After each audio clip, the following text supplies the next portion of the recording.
Tsika malalan'Andriamanitra sady voantso no masina ho aminareo ny famindram-po sy ny fiadanana avy amin'Andriamanitra iray sy Jesosy Tompontsika.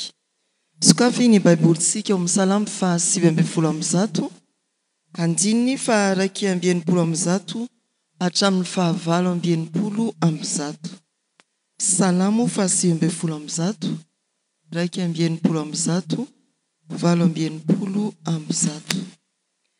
Mitsangana ary idera sy anome voninahitra an'Andriamanitra izy. Hoy ny mpanao salamo: na dia ny mpanapaka aza dia manenjika tsy ahoana, nefa ny teninao no atahoran'ny foko. Faly aho noho ny teninao tahaka ny mahazo babobe, alako ny lainga ka ataoko fahavetavetana, ny lalanao no tiako. Impito isan'andro ny iderako anao noho ny fitsipika ao marina, be fiadanana izay tia ny lalanao ary tsy misy mahatafy-toina azy. Miandry ny famonjenao a Jehovah ka mankatoa ny didinao. Mitandrina ny teny vavolombelonao ny fanahiko, ka tiako indrindra izy. Mitandrina ny didinao sy ny teny vavolombelonao fa ny lalan-kalehako rehetra dia ho anatrihanao. Amen. Hivavaka isika. Indreto izahay ry Jehovah Andriamanitra rainay mandrakizay, manatanteraka indray izao fotoana maraina izao mba hiderana anao sy hisaorana anao, satria tsara ianao sady mpanao ny tsara ary mahatanteraka izay tokony ho anay amin'ny fotoana rehetra, amin'ny toerana rehetra, amin'ny toe-javatra rehetra mitranga eo aminay. Tonga eto koa izahay mba hiondrika sy henetry tena eo anoloan'ny fahamasinanao, angata-pamelana noho ny tsy fahatanterahanay, ny sitraponao. Ekeo ny fifonan'ny tsirairay avy amin'ny fotorotoro sy mangorakoraka, ary valio famelan-keroko ny haben'ny fitiavanao ao amin'ny Jesosy Kristy izany. Fa eto koa izahay dia manantena hatrany ny fanatrihanao amin'ny alalan'ny fanahy masina, hiteny aminay, hampianatra anay mba hivelomanay amin'ny finoana ao amin'ny teninao. Dia misaotra Tompo ny amin'izay hiainonao ka hamalianao izany vavaka izany. Tonononay amin'ny anaran'i Jesosy Kristy. Amen. Filazantsara araka ny Luka 9:20, andininy 1 hatramin'ny 9. Luka 9:20, andininy 1 hatramin'ny 9. Amin'ny anaran'ny Tompo. Ary Jesosy nilaza fanoharana taminy fa tsy mety raha tsy mivavaka mandrakariva izy ka tsy reraka.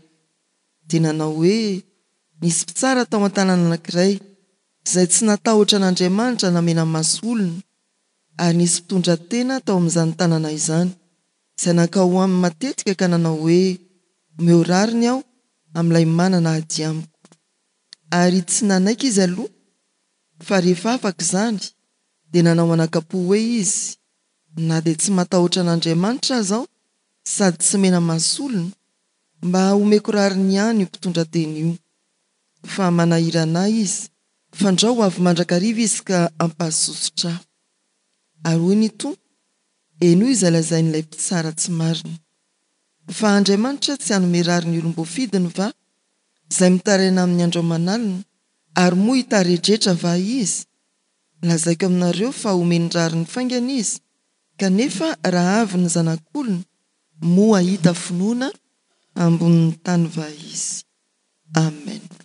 Ray Masino, manamasina anay amin'ny fahamarinana, ny teninao no fahamarinana. Amen. Tompo te andre anao izahay ary mba tsy hisy feo renay afa-tsy ny avy aminao ihany. Hampangino ny tabataba rehetra manodidina anay, ary ny fanahinao masina dia hampahiratra anay indray, ahafahanay mahita ny zava-mahagaga ao amin'ny lalanao. Amin'ny anaran'i Jesosy Kristy. Amen.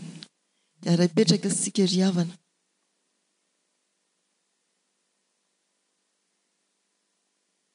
Ohatran'ny finaritra hoe tavaverin'Andria amin'ny fiaraha-mandinika soratra masina, hitombo bebe kokoa. Filazantsara araka ny Luka no nitondran'ny karatra mofinainantsika amin'ity talata ity. ary dia amerindesina kely isika. Ndao ary filazantsara araka ny lioka aza sokafana aloha ny taratasy. Inona ny fantatrao momba ny filazantsara araka ny lioka? Toko 420. Dokotera, mpanao fanafody hoy ny soratra masina.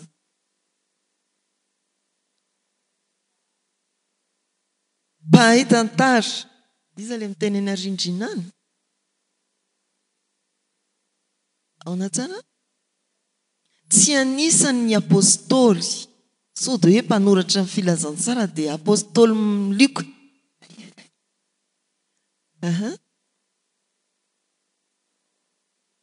Nanoratra ho an'ny Teofilo.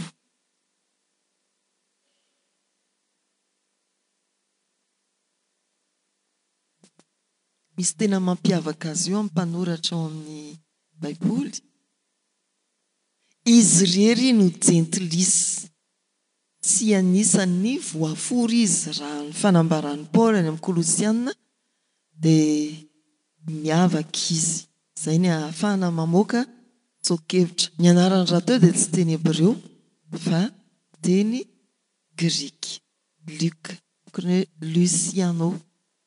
Ary ambaran'ny mpandinika fa izany anarana izany dia anarana entin'ny mpanompo tamin'ny fiarahamonina misy azy. Efa hoe hampanino ny tabataba vao maika koa mitabataba ny miaramila any ivelan'ny fiangonana. Inona koa?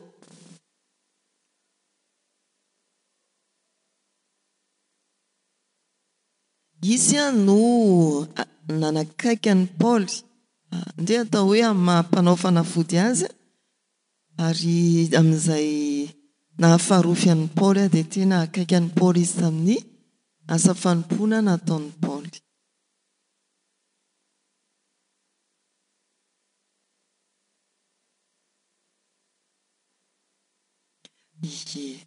Tamin'ny faraparan'ny fiainan'i Paul mba tsy ilazana hoe efa hiaran'ny fahafatesana martiora i Paul no heverina fa nanomboana ny fanoratana ny filazantsara araka ny lioka. Afaka mandroso ve isika? So mbola misy anakolazaina? Inona ary ninaitra antsika ao anatin'ity mofinainy ity?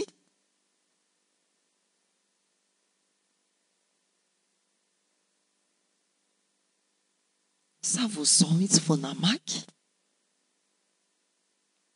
dia izay vao andiny. Raha ny zanak'olona moa hahita finoana ety ambonin'ny tany va izy? Manahoana ny fahatsapantsika an'izany fa izany ny hevitra izany soratra masina izany ny 9:9 moa io? Mora tadidy kely izany ny référence-n'ity resaka raha ho avin'ny zanak'olona ity. Luka 12 dia 9 voalohany hatramin'ny 9 ilay fanoharana. Dia 9:9 ilay hoe lazaiko amina raha avin'ny zanak'olona moa hahita finoana ety ambonin'ny tany va izy?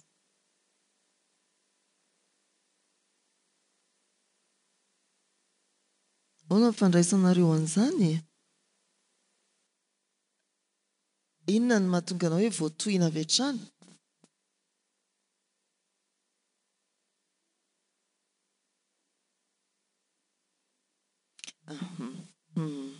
Mampieritreritra hoe mandra-piavin'ny tompo tokoa ve dia voazontsika zanak'olombelona ny finoana? Ndao ary sika androso. Misaotra antsika ry havana amin'ny fandraisana anjara. Hiresaka vetivety sika ny amin'ny filazantsara araka ny lioka. Lioka efa nambara tamintsika teo, efa nentin'ny mpandray anjara teo fa ny taona nanoratana ny filazantsara araka ny lioka dia taoriana kely ny nitondrana an'i Paul ho vonoana martiora na ho tsaraina tany Roma. Izany hoe ny 480 taonan'i Kristy. Somary mitatra izy io amin'ny mpandinika dia hatrany amin'ny 520 taonan'i Kristy no ambaran'ny sasany hoe nanoratana ny filazantsara araka ny lioka. fa dia natao mifanakaikaiko hoe manodidina ny 470 taonan'i Kristy no nanoratana ny filazantsara araka ny lioka. Raha ny toerana dia tsy voafaritra mazava, kanefa dia misy milaza hoe tany Akaia no nanoratany lioka ity filazantsara ity.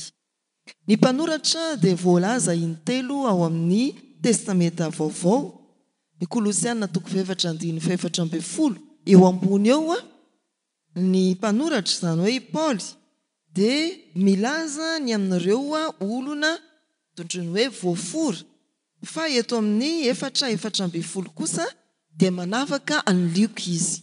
Eo zany ny hahafahantsika manao tsoakevitra hoe i lioka dia tsy jiosy fa jentilisy. Ny filazana faharoa momba azy dia ny Timoty 2:4-1:20 ary ny farany dia ny Filemona 4:20. Filemona moa dia ilay boky tsy misy afa-tsy toko anankiray miresaka ny amin'ny Onesimosy indrindraindrindra. Teofilo, raha manokatra ny bokin'ny lioka isika dia mahita ny 1:1 hatramin'ny 4 ho toy ny fitarian-teny sy fanolorana. Ovakitsika indray efa lany tsenjery io mandra-piavin'ny tompo raha izao mifandeha. Hoy ny soratra masina amin'ny anaran'i Jesosy: satria maro no efa nohatra nandahatra tantara ny amin'ny zavatra izay efa tanteraka tamintsika tokoa, arak'izay efa noraisitsika natolotry ny vavolombelona izay sady nahita maso no efa mpitory ny teny hatramin'ny voalohany, dia sitrako koa rehefa mifitoraka tsara ny zavatra rehetra hatramin'ny andohany. Ny anoratra izany aminao araka ny filaharany ry Teofilo tsara indrindra, mba hahafantaranao tsara fa mafiorina ny teny izay nampianarina anao.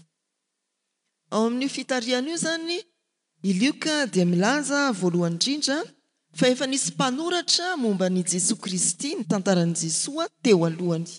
Anisan'izany Marka sy Matio.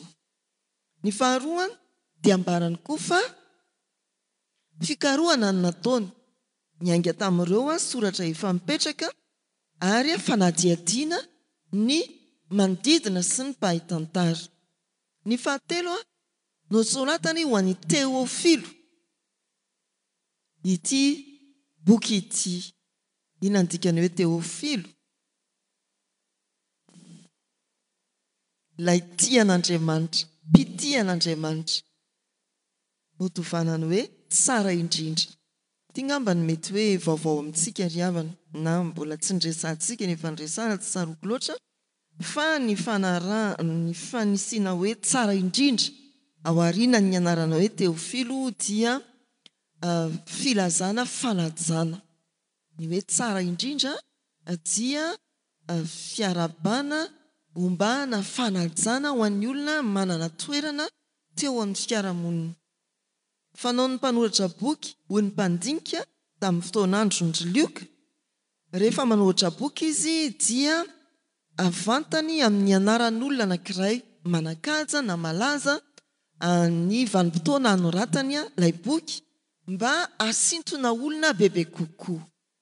Nosoratana ho an'ny anina zany ity boky ity, dia voasintona ny olona mba handray sy hamaky ny boky. Izany hoy ny mpandinika ny antony ilazany lioka hoe ry Teofilo, ary notovanany ny fiarabana hoe tsara indrindra. Fa rehefa mandray kosa ny soratra masina isika dia makany amin'ny fiainan'ny lioka niaraka tamin'ny Paoly apôstôly, dia afaka mandray fanazavana hafa manao hoe filazantsara araka ny lioka dia natao ho an'ny olona rehetra izay tian'Andriamanitra. Ny olona rehetra satria Paoly dia nivoy ohatra no hoe tsy menatra ny filazantsara aho fa herin'Andriamanitra amonjena izay rehetra mino izany. Dia foto-kevitry Paoly mihitsy hoe ny rehetra fa tsy ny jiosy ihany, ny jiosy sy ny jentilisy fa tsy mijanona eo amin'ny jiosy ihany. Dia avy amin'izany no anatsoana hoe ity hoe Teofilo ity dia anarana napetraka fotsiny, tondroina andefasana ny boky, fa raha ny tena izy raha zoina ny tantara ny fanoloran-tenany Lioka niaraka tamin'ny Paoly ity filazantsara ity dia natao ho an'ny olona rehetra. Fa rehefa koa mirakitra mamaky ny boky filazantsara araka ny Lioka isika dia mahita fa miavaka izy amin'ny fitodiana manokana amin'ny jentilisa. Ny fisian'ireo voambolana Hebreo nadikany amin'ny fiteny Grika dia milaza hoe nitsinjo kokoa ny jentilisa izy. Ohatra amin'izany ny fanovany ny fanonana hoe raby hoe mpampianatra ao amin'ny soratry Lioka. Ny filazany ny anarana hoe Kalvari nataony hoe ikarandoha ao amin'ny filazantsara araka ny Lioka. Izany hoe nisy voambolana Hebreo izay nezahana dika amin'ny teny Grika hitondrana ny filazantsarany. Izay zany ny soratra napetraka Lioka. Teofilo tsara indrindra karazan'ny titra na anaran'olona mihaja feno haja ahafahana mitaona olona ho taitra ny amin'ny soratra napetrany. Fa rehefa momba ny Lioka sy ny fiainany niaraka tamin'ny Paoly kosa dia azo ataony manampy na manamafy izany hevitra izany ka milaza hoe nosoratana tsy ho an'ny jiosy ihany fa indrindra ho an'ny jentilisa koa filazantsara araka ny Lioka. Inona ny foto-kevitra sy antony nanoratana ny filazantsara? Misy teboka efatra ireo nomenantsika ireo. Ny voalohany dia fampisehoana fa mpamonjy ho an'ny rehetra i Jesoa. Mpamonjy ho an'ny rehetra i Jesoa. Filazantsara araka ny Lioka dia ahitana ny famonjena entin'ny tompo ho an'ireo sokajin'olona voailika, ny mahantra, ny tsy salama ary ao anatin'izany ny vehivavy sy ny samaritana. Filazantsara araka ny Lioka izany dia manasongadina ny fanakekezan'ny tompo ka hitondrany famonjena ho an'ny olona voailika. Ny teboka faharoa, fampisehoana ny famindrampon'Andriamanitra amin'ny hery ny fanahy masina ao amin'ny asan'i Jesoa. Ao dia efa hitantsika taratra izany atao hoe asan'ny fanahy masina. Ny fahatelo dia ny fanamafisana ny finoana ary ny fampifandraisana ny planin'Andriamanitra eo amin'ny famonjena nanomboka tamin'ny jiosy ary mankamin'ny jentilisa. Amafisana ny finoan'ny jiosy, ahorina ny finoan'ny jentilisa, ilazana fa mizotra amin'ny famonjena ny olona rehetra tsy ankanavaka ny tantara-pamonjena izay nosoritan'Andriamanitra. Ary ny farany ny filazantsara araka ny Lioka dia manome lanja ny vavaka ao anatin'ny asan'Andriamanitra. Ahitantsika ny fitantarana an'i Jesoa isaky ny avy miasa izy dia miverina any amin'ny tendrombohitra Oliva tarika ny mpianatra hivavaka dia toraka izany hatrany. Maraina koa dia mandeha ary miverina mivavaka dia maraina koa mandeha. Dia izay hatrany hatrany ny zotram-piainan'i Jesoa amin'ny filazantsara araka ny Lioka.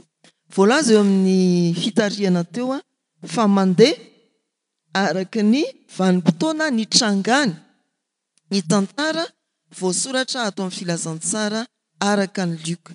Manomboka amin'ny nahaterahan'i Jesoa dia tantara mitohy. Ho hitantsika eo ambany eo ny drafitry ny boky hatrany amin'ny nahafatesany sy ny nitsanganany tamin'ny maty.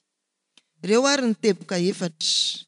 Jesoa mpamonjy ny olona rehetra, manakaiky manokana ny olona nailika, ny mahantra, ny vehivavy, ny samaritana. Jesoa efa hiasan'ny fanahy masina, ohatra ny toko faefatra dia misy filazana hoe ny fanahin'i Jehovah Tompo no ato amiko, nanositra hitory ny teny somafaly amin'ny mpandefitra izy. Ny fanamafisana ny fitohizan'ny planin'ny famonjen'Andriamanitra hatrany amin'ny testameta taloha teo amin'ny jiosy mankaty amin'ny testameta vaovao ho an'ny olona rehetra ary ny herin'ny vavaka ao amin'ny asan'Andriamanitra. Drafitra ny boky Voalaza tao fa ny fitariana dia ny andininy voalohany hatramin'ny faefatra fanolorana ny boky amin'ny ankapobeny. Ny fizarana faharoa dia fanambarana ny fahaterahan'i Jesosy sy ny fahazazany. Ilay izy hatramin'ny 12 taona. Ny fahaterahan'i Jesosy, ny tetiaran'i Jesosy dia mario tsara fa tsy mitovy ny filazan'ny Matteo sy ny fanambaran'ny Luka raha mitantara ny milaza ny tetiaran'i Jesosy izy ireo. Ho an'ny Matteo fantatsika manomboka eo amin'ny filazana momba ny Abrahama izay niorenan'ny teny fikasana na ny fanekena koa, ary mifarana any amin'ny fahaterahan'i Jesosy. Ny an'ny Luka kosa dia atombony ataony metsoro-menoatra filazana ny fahaterahan'i Jesosy ary tsy mijanona eo amin'ny Abrahama fa hatrany amin'ny Adama, farany amin'ny hoe Adama zanak'Andriamanitra. Efa naverimberina tamintsika foana izany. Io koa dia mbola ahafahana milaza sy manondro fa ny filazantsara ka ny Luka dia tsy ho an'ny Jiosy ihany ka hoe nijanona teo amin'ny fanaovana ho zava-dehibe any Abrahama, ny orena ny fanekena sy nametrana ny teny fikasana, fa hatrany amin'ny Adama izay loharanon'ny olombelona rehetra. Izay ny fizarana faharoa, ny fahaterahan'i Jesosy sy ny fahazazany. Hitantsika eo amin'ny taratasy ny toko milaza an'izany. Ny fanompoana tany Galilia, toko 7 andininy 1 hatramin'ny toko 7 andininy 10. Rehefa vita ny fanompoana tany Galilia, izany hoe ny faritra akaiky ny riariavan'i Jesosy, dia manomboka ny diany makany Jerosalema izy. Ao zany ny fiakarany ao Jerosalema andro ny sampany Jofia. Dia io ilay lalana makany Jerosalema anaovany asa, fampianarana, fahagagana maro, fanasitranana. Ary farany moa dia ny herinandro masina. Aoriana ny fiakaran'i Jesosy, fahatongavan'i Jesosy tao Jerosalema, ny taingina zanabiriky, dia manomboka ny fiaretan'ny herinandro masina, ny sedrany ireo fanontaniana samihafa, fanontaniana fandrika, ny nanorana azy, omboana tamin'ny hazo fijaliana, ny nahafatesany, nandevenana azy, ny sanganany tamin'ny maty, ary mamarana ny filazantsara ka ny Luka dia ny fiaonan'i Jesosy tamin'ireo roalahy tamin'ny lalana nakany Emaosy. Izay ny filazantsara ka ny Luka raha tetehana ireo toko 420 ao aminy.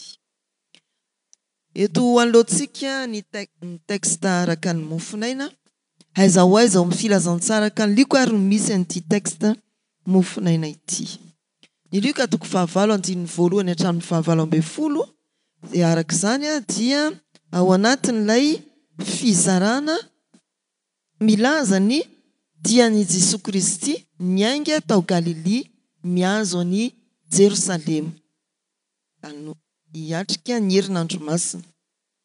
Eto i Jesosy dia mampianatra ny hasarobidiny vavaka ao anatin'ny faharetany. Foto-kevitra fahaefatra izay nambara tamintsika manamarika ny filazantsara ka ny Luka ny mahazava-dehibe ny vavaka. Vavaka mandra-piavin'ny tompo. Ny tanjona amin'ity mofinaina ity dia nentana ny mpino araka ny andininy manao hoe tsy mety raha tsy mivavaka mandrakariva ka tsy reraka. Ary avavaka ao anatin'ny finoana mahatoky sy tsy miova ary maritra. Izay amin'ny ankapobeny ity teksta ity. Ao anatin'ny zotra ny lalan'i Jesosy hiakatra ho an'i Jerosalema, manao zava-dehibe ny vavaka ary mitaona antsika mba haharitra amin'izany fivavahana izany. Indreto voambolana anankitelo izay manamarika an'ity soratra masina ity. Voalohany ny vavaka, tena voambolana ara-baiboly izany. Ny vavaka dia hitantsika eo ny hoe prosekomay misy hoe prosy karaha hoe fanatonana fitadiavana fifandraisana fifandraisana amin'Andriamanitra resaka atao amin'Andriamanitra fanatonana an'Andriamanitra na amin'ny fiderana na amin'ny fisaorana na amin'ny fifonana na amin'ny fangatahana dia mampatsiaro ny voasoratra ny amin'ny Filipianina 4:5 manao hoe ahoana izy aza manahy na inona na inona fa aoka ny fivavahana sy ny fifonana mba amin'ny fisaorana noentinareo manambara ny fangatanareo amin'Andriamanitra ny antsy voalaza ao dia ny fiderana ny vavaka zany dia fiderana fisaorana fifonana fangatahana zay ilay voambolana hoe vavaka tena fambolena fifandraisana amin'Andriamanitra fanatonana an'Andriamanitra amin'ny alalan'ny fiderana ny fisaorana ny fifonana ary ny fangatahana ny voambolana faharoa dia ny hoe finoana pistis rehefa hoe voanjo hoa dia izay pistis tsy misy ifandraisany mihitsy akory fa mba hatadiditsika hoe ny hevitry ny hoe ny teny hoe finoana ao amin'ny dikatsika hoe finoana ao amin'ny soratra mazy hoe pistis inona ny hevitra izany tena fahatokiana an'Andriamanitra tsy miovaova ary faharetana ao anatin'io zany tsy hoe finoana fotsiny dia hoe mino an'Andriamanitra fa tena fahatokiana sy faharetana ao anatin'ny fitoerana ho mahatoky finoana tsy miovaova mahatoky maharitra izay ilay hoe finoana tsy hoe finoana fotsiny zany samy mino an'Andriamanitra fa finoana mitoetra mahatoky tsy miovaova ny rariny le hoe ekdikaisony avy amin'ny hoe dikaisone eto dia midika ho fanapahan-kevitra aradrariny sy mifanaraka amin'ny sitrapon'Andriamanitra tena fahasoavana io le dikaisone dia hoe fahamarinana fa ilay teny fototra na dikan'ny baiboly malagasy hoe rarina dia ekdikesone sonina izany hoe fahamarinana omena fotsiny raha jerena ny dictionnaire grika dia toa milaza hoe valifaty aradrariny valifaty amin'ny fahamarinana tsy tokony hanana rariny akory olona fa tokony hovaliana faty fa fahamarinana no omena azy ary tena milaza ny fahasoavan'Andriamanitra mamela ny fahadisoan'ny olona io ilay mpitondra tena dia nangataka tamin'ilay mpitsara lazaina hoe tsy marina tsy matahotra an'Andriamanitra tsy mena masolona no hoe meo rariny amin'ilay manana diamiko izany hoe raha ilay dika teny eto dia toy ny teny hoe io mpitondra teny io raha ny tokony ho izy dia tsy tokony hanana rariny akory amin'ilay manana diamina fa mikisina amin'ilay mpitsara sady mpitsara tsy matahotra an'Andriamanitra tsy mena masolo izy hoe ameo any rariny tena hoe fahasoavana zany tsy tokony ho anao ny rariny fa omenanao ary ilay fanoharana moa dia amboaran'ny tompo manao hoe leo le tsy nanome izy aloha fa farany izy leo dia nanao izy omeko rariny ihany io fa sao ho avy eto foana izy dia angataka izay ilay hoe tsy tokony ho azy kory ny rariny fa no izay fiksinan'ilay mpitondra tena dia nomena azy ny rariny izay zany le hevitry ny hoe rariny eto tena hoe avy any ivelany fa tsy amin'izay nataonao tena manondro mihitsy ny fahasoavana avy amin'Andriamanitra omeo rariny aho raha dika zany dia hoe amarino fotsiny zao meo any fahamarinana ireo ilay voambolana manampy antsika handalina kokoa ny hevitra ny soratra masina ny hevitra mivoatra raha baiboly ato amin'ity anjara mofinainantsika ity Andriamanitra no mpitsara marina. Eo amin'ny toko 7 dia jero tsara fa milaza ny havian'ny tompo hitsara ny soratra masina. Io moa zany ny atao hoe contexte. Eo ambony eo ny tompo dia mampiomana ny amin'ny fiaviany sy ny fisiny ny fitsarany, mampatsiahy ny tantaran'ny Lota, Sodoma sy Gomora izay niara-ny fitsaran'Andriamanitra. Ary raha ho avy ny zanak'olona dia ho avy hitsara izy, fa hitsara amin'ny fahamarinana izy. Tsy tahaka n'ilay mpitsara tsy matahotra an'Andriamanitra tsy mena maso olona, fa hitsara marina izy. Ny faharoa, ny hery ny vavaka maharitra.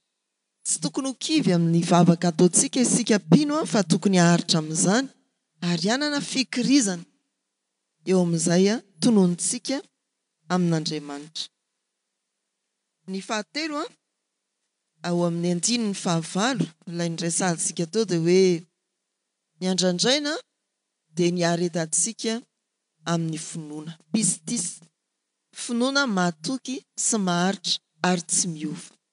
Tsy hoe androany kristianina dia amin'ny zoma silamo dia amin'ny talata indray mpanompo sampy.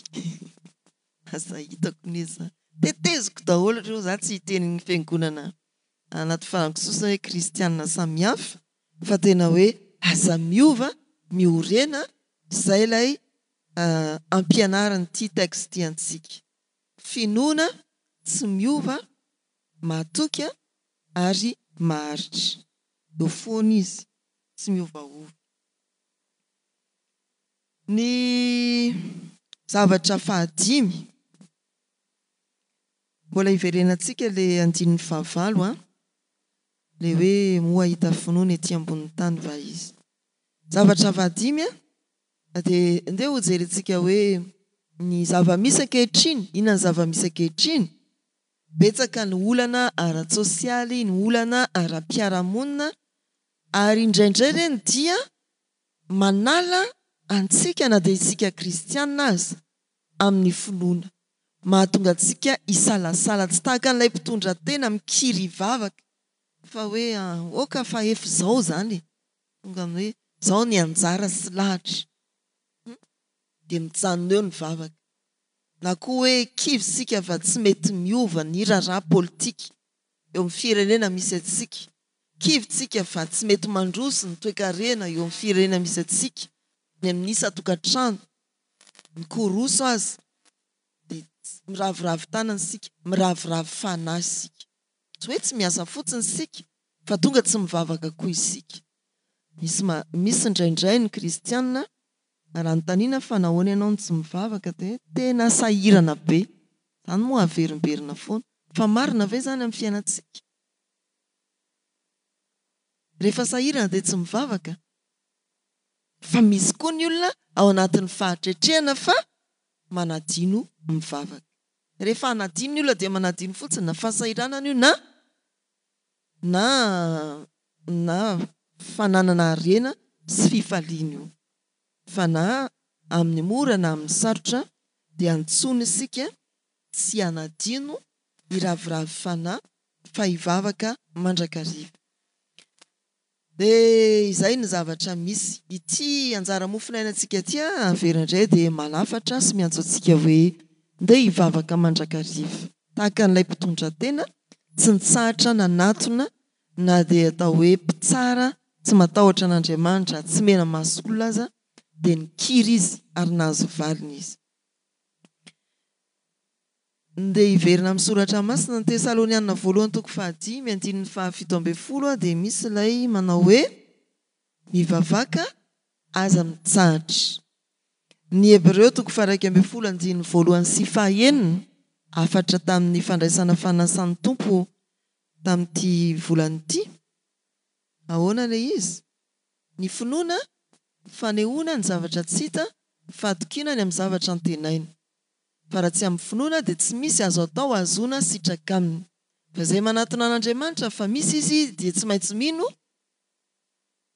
Izay manatona an'Andriamanitra dia tsy maintsy mino fa misy izy ary mazoto ary mamaly soa izay mazoto mitady azy. zay ilay hoe ndeha isika hiverina amin'ny soratra masina aza mitsahatra mivavaka ary matokia fa ny tompo dia mambaly soa izay mazoto mitady azy. Matokia fa ny tompo no mpitsara marina. Ny salamo 7:1 dia misy hoe manao fahamarinana aloha fa ohatran'ny tsy izay ilay izy. Salamo 7:1 andininy 9.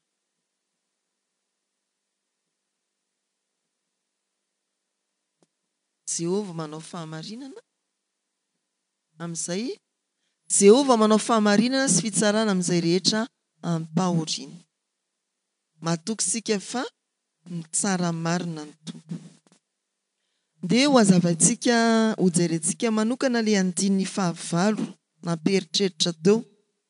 Hoy ny soratra masina amin'ny anaran'ny tompo manao hoe ka raha avy ny zanak'olona moa ahita finoana ety ambonin'ny tany va izy. Ahoana izany?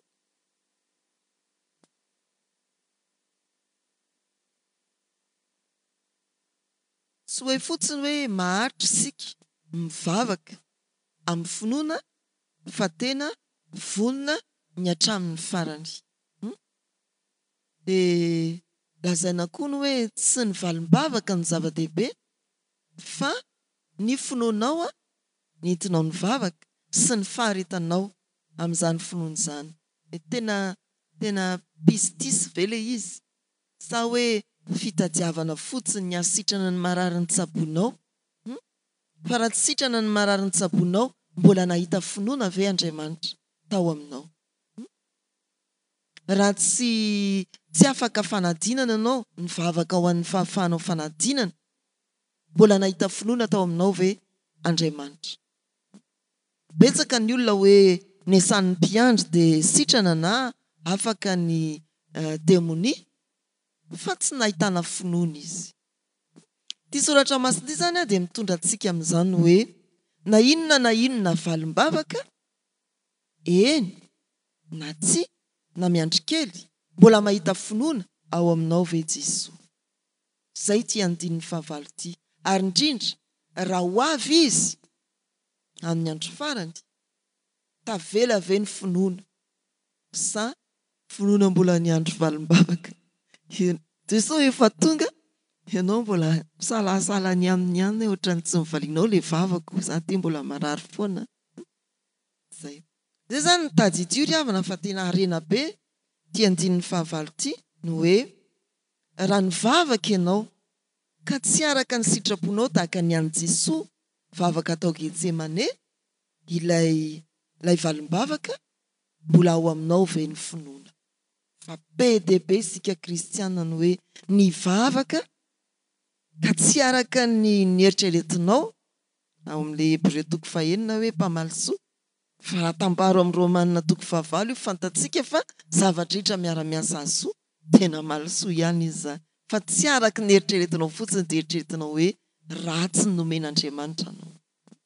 Fa hatrany nanomboka any amin'ny Genesis dia tsy nitady afa-tsy izay hahatsara antsika Andriamanitra. Ninona valim-bavaka ao aminao ve ny finoana? Dia izany ty andininy 9 ity. Ary mandra-piavin'ny tompo inona ny tavela? Ny valim-bavaka sa ny finoana.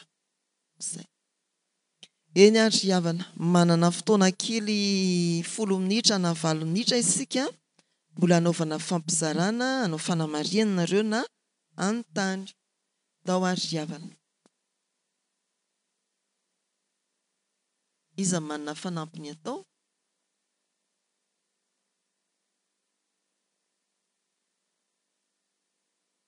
Ity moa ampatsivony izany ny fampianaran'ny Ray aman-dreny METM Rakotobe Andriamaro no hoe telo izy ny valim-bavaka fantatry ny maro aminareo izany. Voalohany dia eny, ny faharoa tsy, fahatelo miandry kely. Tsy hoe eny fa miandry fa miandry mety ho tsia mety ho eny. Fa zay foana hoe na inona valim-bavaka ao aminao ve ny finoana? Tafatoetra ve? Tisy ve ilay izy? Tsy niova ve ny finoanao? Na atoky ve ary naharitra ny finoanao? dia izany tena ampaherezon'ny olona izay mety hoe milaza avadiso fanantenana na kivikivy amin'ny valim-bavaka izay nomen'Andriamanitra azy. Azo atao ohatra Paoly apôstôly intelo nangataka fa hoy Jesoa hoe ampoanao ny fahasoavako. Azo atao ohatra indrindraindrindra Jesoa fa tao amin'ny pistisy mbola feno fankatoavana foana izy hatreny amin'ny azo fijaliana. Misy anampy ve nareo? Areo mba mandini dia mahafinaritra ity fiarahamandinika ity. Misy anontany ary ve o?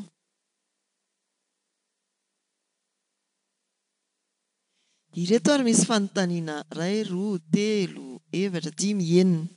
Zareo ty taratasy kely misy fanontaniana ity. Tsy hoe anontaniana antsika dia azahoana isaka dia tena diso be. Fa mba hifanankalozantsika hevitra tsy ho vitantsika eto ilay izy fa amin'izay mety ho vitantsika dia ataontsika ihany. Raha ohatra tsika ka tena miaraka ao anatin'ny famalinan'ny fanontaniana dia tena manan-karena ny fiarahamandinika soratra masina ataontsika. Tsy hoe fanontaniana fahatelopolo akory ny any aminao na tahaka izany fa azafady ry havana fa natao copier-coller ilay izy dia lasa nakany amin'ny lasa ny sesy ireo numéro. Fanontaniana hifanankalozana.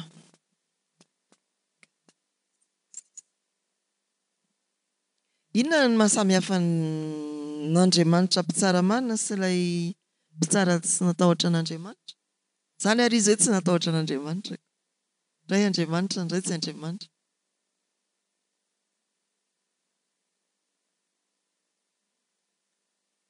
Ny heviny ahoana inona ny hevitr'Andriamanitra dia inona ny hevitra ilay mpitsara tsy matahotra an'Andriamanitra?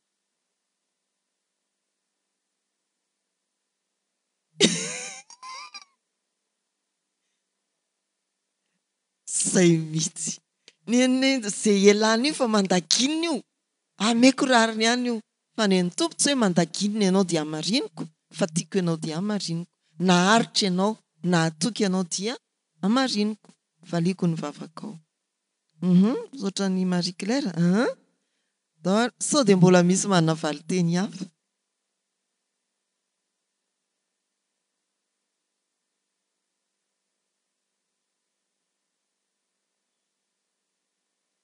Dao ary sika eo amin'ny faharoa e. Nahoana sika no tsy maintsy mivavaka mandrakariva fa tsy tokony ho kivy na ho reraka? Efa ny ainanao ve izany na ny fanohitra amin'izany?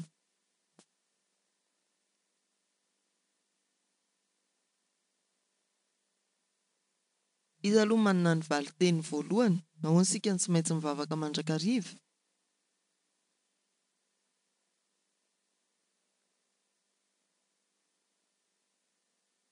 No ny finoana ny tompo dia mivavaka foana, mivavaka mandrakariva. Raha tsy nino ianao efa tsy mivavaka ianao ohatr'izay.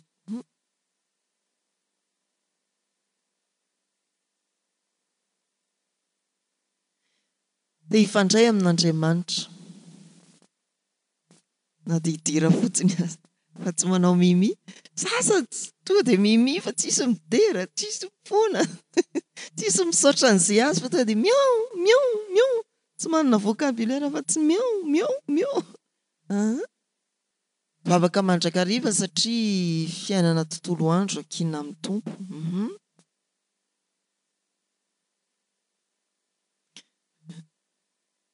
Ara-tsoratra masina izany. Vavahy ianareo mba tsy hidiranareo mifankampanahy.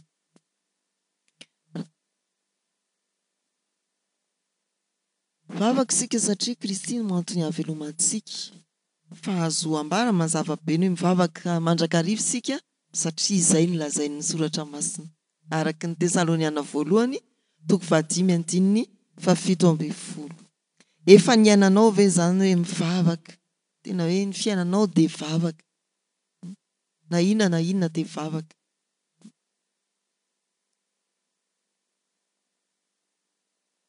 Samy fanohitra amin'izany nisy taona tena tsy nivavahako. Kivy ravoravo tanana, ravoravo fanahy moa zany. Okizay le vavaka momba an'iny. Efa nisy ve fotoana ny teny anao za tsy hivavaka ho an'iny intsony. Ndrendray dia misy sika kristianina manao an'izany no hoe za tsy hivavaka ho an'iny intsony, efa tsy hiova iny. Betsaka izany fa azamoty. Misy koa tena hoe antom-bavaka efa nalefantsika tamin'ny tompo foana fa marina tokoa ametrahan'ny tompo antsika ilay hoe miandry dia eo tsika tsy nitohizana intsony ilay izy. Ahoana ny fihetsik'Andriamanitra ao anatin'izay? Tapahany eo koa ve ilay ny asany? Tena efa tsy dossier classé iny amin'Andriamanitra fa efa tonga any aminy iny ary tanterahany amin'ny fotoanany. Izany akory tsy niteny hoe raha izany zany pastera dia indray mandeha ihany mivavaka ho an'ny affaire anankiray. Fa tena hoe mahasahia ary mahavara mivavaka mandrakariva.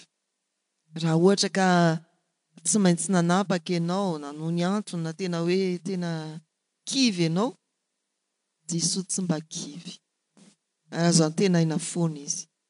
Io zany ilay hoe na dia efa tsisy anantenana aza dia manantena ihany izy ka mino. Misy trangan-javatra hoe nisy raharaha anankiray ohatra tany amin'ny fitsarana, fantatsika moa ny raharaha-pitsarana izay raha teo ny fanoharana eto. Dia nentina mibavaka, nentina mibavaka, nentina mibavaka. Efa tsy ny raharaha intsony izany reto tompon-draharaha niady rariny. Isy efa voatsindry lava, voatsindry lava. Fa ny tompony andraikitra indray nilaza hoe nivaly ange ilay zavatra dia naresinareo eo voagaga hay moa dia tahaka izany tokoa. Andriamanitra dia tsy mitsahatra miasa. Isika no mety mitsahatra mivavaka fa Andriamanitra dia tsy mitsahatra mitady izay azo antsika. Miandry ny fotoana. Inona no manakana antsika indraindray tsy hivavaka na mahatonga antsika ho kivy amin'ny fivavahana ataontsika? Tsy maharitra na hoe nangataka dia ohatra mifanohitra amin'izay mba tadiavina foana za tsy hivavaka ina Andriamanitra. Dia inona koa? Dia fara izay ilay hoe za tsy hivavaka ho an'iny intsony izay ilay fanao fa izy zany efa any amin'ny Jesoa any amin'ny Jesoa any. Mba teneny ihany Jesoa tena efa reraka be izy koa ry mereraka nitoka. Voka amin'izay ianao mba tsy hampiandry intsony fa tsy fantatsika mihitsy izany ny hevitr'Andriamanitra. Ity faefatra ity dia tena tokony eritreretintsika hoe ahoana ny anahntsika faharetana ary amin'ny vavaka. Antrangan-javatra teo ohatra tsy mety miova mihitsy ny olona anankiray etintsika mivavaka fa ahoana kosa ary ny haretantsika amin'ny vavaka. Mila tadiavina izany. Mahereza mamaky soratra masina. Aza manaiky hoe ampiato vavaka fa tohizo foana io. Ho antsika mpanao tohana mivavaka moa dia tena io fa litany anontaniana ilay olona mbola tsy niova. Mbola tsy niova. Tohizana ihany izany ilay vavaka. Misy ihany valim-bavaka efa hoe efa tena afaka ilay voafatotry ny fanimpody-tsampy. Dia aleloia, hitantsika any anatin'ireny antom-bavaka ireny izany. Dia izay ilay izy ry havana fa izany fiainan'ny fiangonana izany mahakasika ny vavaka, manodidina ny vavaka, izay ananany mpanompon'Andriamanitra sasany traikefa dia mampirisika antsika hoe mahareta foana amin'ny vavaka, mahareta foana amin'ny fivavahana. Ajanontsika ny fanontaniana fahadimy sy fahaenina fa mba ho eritreretinareo dia hovalianareo any an-trano miaraka amin'ny ankohonanareo raha manao vavaka iombonana ianareo mandinika ny soratra masina ny ariva. Eny ary havana ny fehin'ity mofinainy ity dia ny hoe mahareta amin'ny fivavahana fa Andriamanitra manana ny fotoany ary ahatanteraka izay rehetra mahasoa antsika izy rehefa amaly ny vavaka ataontsika. Ary lehibe tamin'izao androan'izao ny hoe na inona valim-bavaka ny zava-dehibe tadiavin'ny tompo amintsika dia ny hoe pistisy ve, ao ve ilay finoana mahatoky, maharitra sy tsy miova. Hivavaka isika ry havana. Tompo dia raina sy ankalazaina ianao no ny fahatsaram-ponao namangana indray tamin'ity fotoana fiarahamandinika soratra masina ity.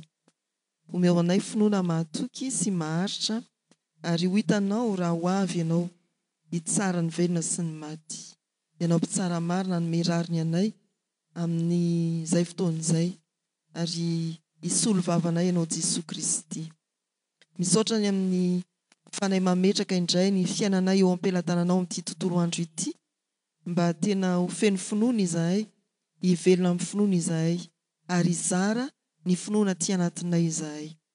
Tsarovy ireo sokajin'olona samihafa amin'ny asany, amin'ny sarangany, amin'ny toetenany fahasalamana na koa tsy fahasalamana, amin'ny fahoriany sy ny fifaliany, amin'ny olana isan-tsokajiny mahazo azy. Ary tononay manokana ireo manana raharahany amin'ny fitsarana voaresaka tamin'ny fanoharana ao anatin'ny mofonaina ny velomanay.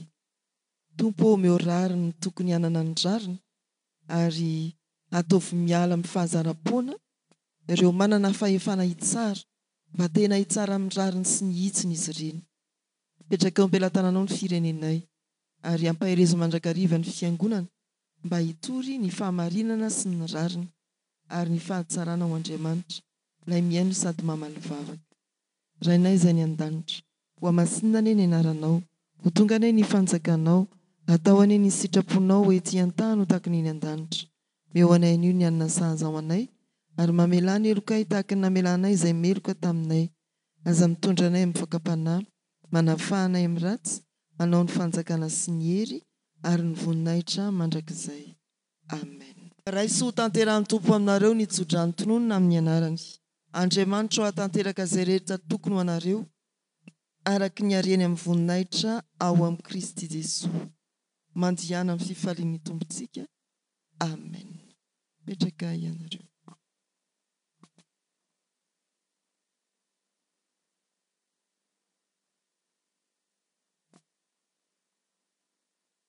Ho an'Andriamanitra irery ihany ny voninahitra, amin'ny anaran'ny Ray sy ny Zanaka ary ny fanahy masina. Amen.